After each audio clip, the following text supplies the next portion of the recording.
Social gatherings are one of the interesting features of its society, but there is a special event which stands out as the most unique gathering in the world. It is not the Muslim Hajj or the Hindu Kumbh Mela. Known as Arbaeen, it is the world's most populous gathering, and you've probably never heard of it. Not only does the congregation exceed the number of visitors to Mecca by a factor of 5 in fact, it is more significant than Kumbh Mela since the latter is only held every third year. In short, Arbaeen dwarfs every other rally on the planet, reaching 20 million last year. That is a staggering 60% of Iraq's entire population, and it is growing year after year. Above all, Arbaeen is unique because it takes place against the backdrop of chaotic and dangerous geopolitical scenes. Daesh, aka the ISIS, sees the Shia as their mortal enemy, so nothing infuriates the terror group more than the sight of Shia pilgrims gathering for their greatest show of faith. There is another peculiar feature of Arbaeen. While it is a distinctively Shia spiritual exercise, Sunnis, even Christians, Yazidis, Zoroastrians, and Sabians partake in both the pilgrimage as well as serving of devotees. This is remarkable given the exclusive nature of religious rituals, and it could only mean one thing. People, regardless of color or creed, see Hussain as a universal, borderless, and meta-religious symbol of freedom and compassion. Who is this Hussain who motivates people to defy all the odds and come out to mourn his death 14 centuries after the fact?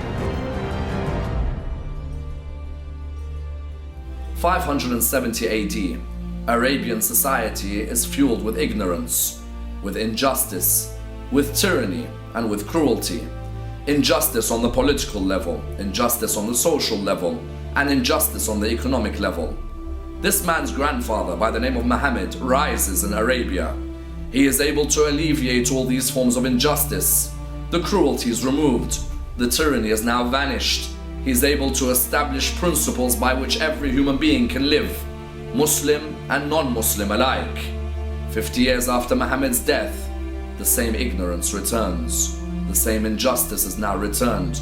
It's fueled the whole Arabian state. Tyranny everywhere, cruelty everywhere. Racism is now part and parcel of that society. A man must stand. A man must ensure that his grandfather and his message do not die. This man is known as Hussain. But this man, Hussain, recognizes that for this message to remain alive, he has to sacrifice his own life. Hussain is revered by Muslims as the Prince of Martyrs, or Sayyid al-Shuhada. He was killed in Karbala on a day which became known as Ashoora, the 10th day of the Islamic month of Muharram, having refused to pledge allegiance to the corrupt and tyrannical Caliph Yazid. He and his family and companions were surrounded in the desert by an army of 30,000, starved of food and water, then beheaded in the most macabre manner, a graphic tale recounted from pulpits every year since the day of he was slain. Their bodies were mutilated.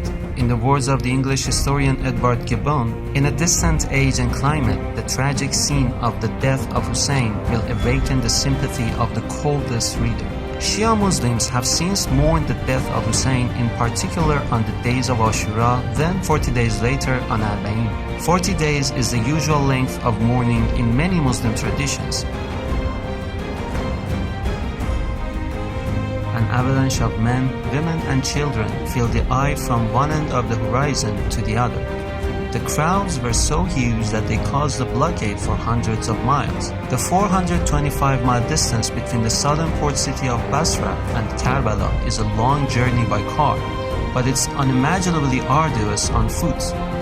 It takes pilgrims a full 2 weeks to complete the walk. People of all age groups trudge in the scorching sun during the day and in bone-chilling cold at night. One part of the pilgrimage which will leave every visitor perplexed is the sight of thousands of tents with makeshift kitchens set up by local villagers who live around the pilgrim's path. The tents, called mawkib, are places where pilgrims get practically everything they need. From fresh meals to eat and a space to rest, to free international phone calls to assure concerned relatives, to baby diapers, to practically every other amenity free of charge. In fact, pilgrims do not need to carry anything on the 400-mile journey except the clothes they wear. More intriguing is how pilgrims are invited for food and drink. Mawqif organizers intercept the pilgrims' path to plead with them to accept their offerings, which often includes a full suite of services fit for kings. First, you can have a foot massage, then you're offered a delicious hot meal, then you are invited to rest while your clothes are washed, ironed, then returned to you after a nap. All complimentary, of course. Everything, including security, is provided mostly by volunteer fighters who have one eye on Daesh and another on protecting the pilgrims' path. To know what Islam teaches, don't look at the actions of a few hundred barbaric terrorists, but the selfless sacrifices exhibited by millions of Arbaeen pilgrims. It isn't easy for an outsider to understand what inspires the pilgrims. You see women carrying children in their arms, old men in wheelchairs, people on crutches, and blind seniors holding walking sticks. Visitors to the shrine of Hussain and his brother Abbas are not driven by emotion alone. They cry being reminded of the atrocious nature of his death, and in doing so, they reaffirm their pledge to his ideals. The first thing that pilgrims do upon reaching his shrine is recite the ziyarah, a sacred text which summarizes the status of Hussain. In it, they begin the address by calling Hussain the inheritor of Adam, Noah, Abraham, Moses, and Jesus. There is something profound in making this proclamation. It shows that Hussein's message of truth, justice, and love for the oppressed is viewed as an inseparable extension of all divinely appointed prophets. If the world understood Hussain, his message, and his sacrifice, they would begin to understand the ancient roots of Daesh and its credo of death and destruction. It was centuries ago in Karbala that humanity witnessed the genesis of senseless monstrosities, epitomized in the murderers of Hussain. It was pitch-black darkness versus absolute shining light, an exhibition of vice versus a festival of virtue, hence the potent specter of Hussain today. His presence is primordially woven into every facet of their lives. His legend encourages, inspires, and champions change for the better, and no amount of media blackout can extinguish its light.